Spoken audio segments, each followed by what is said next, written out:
চট্টগ্রামের গুরুত্বপূর্ণ মাঝিরঘাট প্রধান সড়কটি দীর্ঘদিনের বেহাল দশা কাটিয়ে অবশেষে উন্নয়নের আলোর মুখ দেখতে যাচ্ছে। সম্প্রতি সড়কটির সংস্কার কাজ শুরু হয়েছে, যা এলাকাবাসীর মধ্যে স্বস্তি ফিরিয়েছে।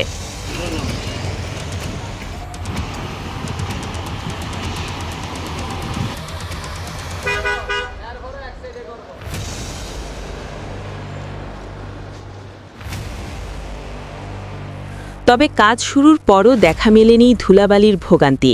সড়ক জুড়ে অতিরিক্ত ধুলাবালির কারণে চলাচলে চরম দুর্ভোগ পোহাতে হচ্ছে সাধারণ মানুষকে।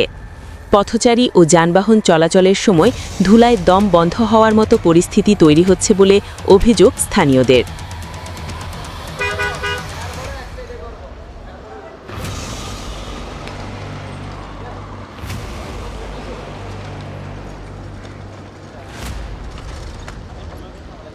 বিশেষ করে সড়কের পাশে থাকা ব্যবসায়ীরা পড়েছেন বড় ক্ষতির মুখে।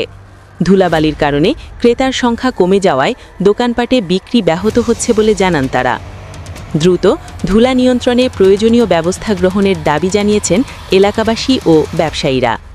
স্থানীয়দের আশা, যথাযথ পরিকল্পনা ও নজরদারির মাধ্যমে সড়কটির কাজ দ্রুত ও সুশৃঙ্খলভাবে সম্পন্ন হলে দীর্ঘদিনের ভোগান্তির অবসান ঘটবে।